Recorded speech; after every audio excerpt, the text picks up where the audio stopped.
Assalamualaikum warahmatullahi wabarakatuh.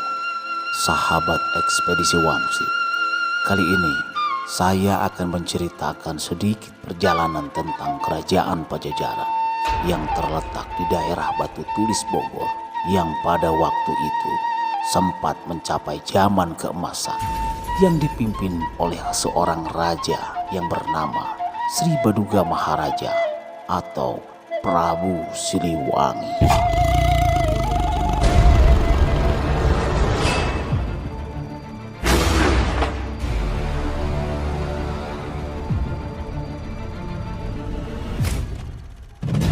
Semua orang mempunyai sejarah masing-masing. Tak salah bila kita mencari tahu dari mana asal sejarah leluhur kita. Dengan niat yang tulus, kami melangkah dan mencari tahu dengan petunjuk ilapat dari Sang Pencipta.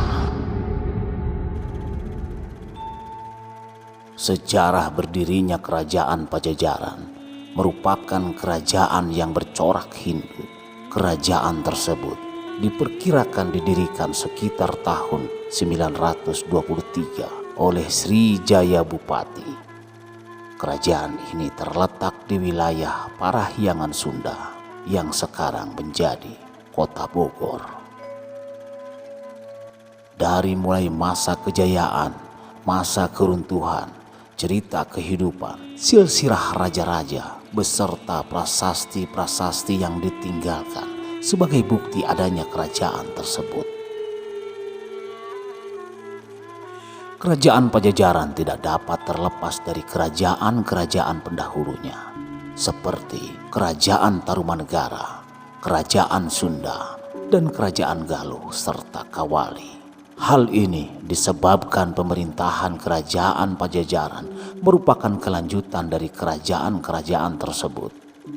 Menurut prasasti Sang Hyang Tapak, Raja Sri Jaya Bupati, pendiri sebuah kerajaan pada tahun 929 Masehi di Pakuan Pajajaran Bogor. Setelah Sri Jaya Bupati, tahta kemudian jatuh ke tangan Rahyang Niskala Wastu Kencana dengan pusat kerajaan berada di Kawali. Pada tahun 1428, Sri Baduga Maharaja atau Prabu Siliwangi dinobatkan 2 kali untuk menerima tahta Kerajaan Sunda dan Kerajaan Galuh. Periode terakhir Kerajaan Sunda dan Galuh ini kemudian dikenal sebagai periode Kerajaan Pajajaran. Pusat kerajaan kembali ke Pakuan Pajajaran. Mengenai raja-raja Kerajaan Pajajaran, terdapat perbedaan urutan antara naskah-naskah Babad Pajajaran, cerita Parahyangan, dan cerita Waruga Guru. Selain Sri Jaya Bupati sebagai pendiri dan beberapa raja-raja yang tercatat pernah memimpin Kerajaan Pajajaran, Sri Baduga Maharaja bertahta di Pakuan mulai dari tahun 1482 sampai dengan 1521 Masehi. Surawisesa bertahta di Pakuan dimulai dari tahun 1521 sampai dengan 1535 Masehi. Ratu Dewata bertahta di Pakuan dimulai dari tahun 1535 sampai dengan 1543 Masehi.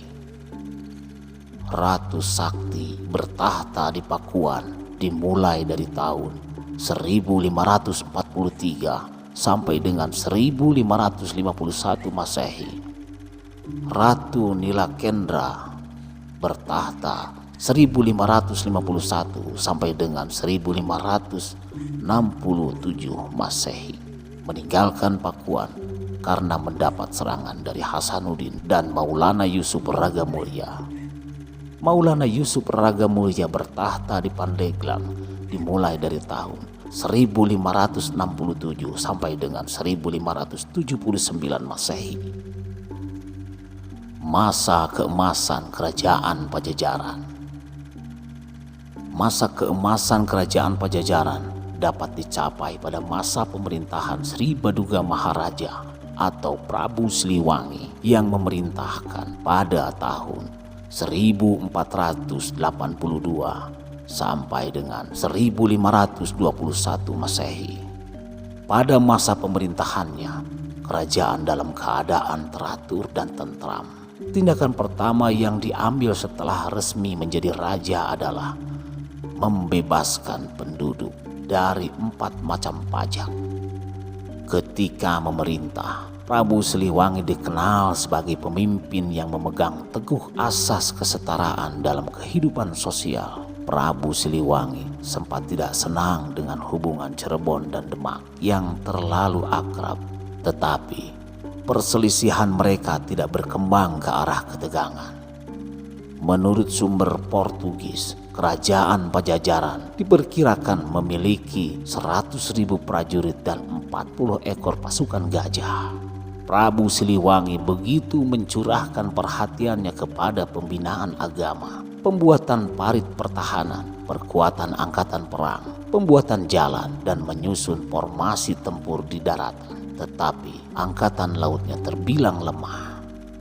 Kerajaan Pajajaran runtuh pada tahun 1579 akibat serangan dari kerajaan Sunda lainnya, yaitu Kesultanan Banten. Berakhirnya Pajajaran ditandai dengan diboyongnya Palangka Srima Sriwacana atau Singgasana Raja dari Pakuan ke Surasoan Banten oleh pasukan Maulana Yusuf dengan alasan supaya tidak ada lagi penobatan di kerajaan Pajajaran. Batu berukuran 200 kali 160 kali 20 cm diboyong karena tradisi politik agar Pakuan tidak mungkin lagi dinobatkan raja baru. Hal ini juga menandai bahwa Maulana Yusuf adalah penerus kekuasaan Pajajaran yang sah karena buyut perempuannya adalah putri Sri Baduga Maharaja. Setelah Pajajaran runtuh, diperkirakan terdapat sejumlah penggawa istana yang meninggalkan keraton Pajajaran. Mereka menetap di daerah Lebak dan menerapkan peraturan kehidupan yang lama yang sekarang dikenal sebagai orang Baduy. Walaupun sudah runtuh, kerajaan Pajajaran masih memiliki sejumlah peninggalan yang eksis hingga saat ini. Sejumlah peninggalan itu adalah Serat Babat Pajajaran. Serat Babat Pajajaran merupakan naskah kuno yang menceritakan silsilah raja-raja di kerajaan Pajajaran serta cikal bakal lahirnya kerajaan tersebut. Naskah ini juga berisi kearifan dan keseharian masyarakat Sunda pada masa lampau. Peninggalan berikutnya adalah Carita Parahyangan. Naskah yang dibuat pada abad ke-16 menceritakan sejarah Sunda mulai dari zaman kerajaan Galuh sampai runtuhnya kerajaan Pajajaran oleh Sultan Banten. Naskah ini juga memuat berbagai nama tempat baik yang berada dalam kekuasaan kerajaan Pajajaran maupun daerah lainnya di Pulau Jawa. Sebagian nama daerah itu masih ada sampai sekarang. Beberapa di antara nama daerah itu adalah Ancol, Ciranjang, Cirebon, Gunung Galunggung, Kabupaten Kuningan, Gunung Puntar, Rancamaya, dan Citayam. Peninggalan berikutnya adalah Carita Waruga Guru. Naskah ini dibuat pada akhir abad ke-17 atau sekitar awal abad ke-18. Naskah ini sendiri ditulis di atas kertas daluang dan memakai bahasa Sunda kuno. Di antara dua naskah sebelumnya, naskah ini dianggap sebagai naskah kuno termuda dan termasuk naskah periode transisi yang memiliki nuansa Islami. Isi naskah Cerita Waruga Guru berkisar tentang silsilah raja-raja di kerajaan Pajajaran yang diruntut dari Nabi Adam. Isi naskah ini secara tidak langsung menggambarkan pencampuran budaya Hindu yang sebelumnya dianut orang Sunda dengan ajaran Islam yang baru datang belakangan. Beberapa pihak meyakini bahwa sebetulnya isi naskah ini sebelumnya adalah sebuah cerita lisan. Peninggalan berikutnya adalah prasasti batu tulis. Peninggalan kerajaan Pajajaran ini terletak di Jalan Batu Tulis, Kecamatan Bogor Selatan, Jawa Barat. Prasasti ini dibuat pada tahun 1533 Masehi oleh Raja Surawisesa yang merupakan anak Sri Baduga Maharaja alias Prabu Siliwangi. Prasasti ini memuat tulisan Sunda kuno yang berisi kekaguman Surawisesa kepada ayahnya. Jika sahabat wangsit datang ke tempat prasasti ini berada, sahabat wangsit bisa melihat keberadaan peninggalan sejarah dari kerajaan Surawisesa, dari Raja Surawisesa, seperti batu tapak bekas telapak kaki Raja Surawisesa dan batu lingga yang merupakan bekas tongkat pusaka kerajaan Pajajaran. Sahabat wangsit, itulah sekilas cerita tentang masa kejayaan kerajaan Pajajaran, dan mungkin banyak sekali cerita-cerita lainnya yang belum tergali. Semoga cerita ini bisa bermanfaat untuk kita semua.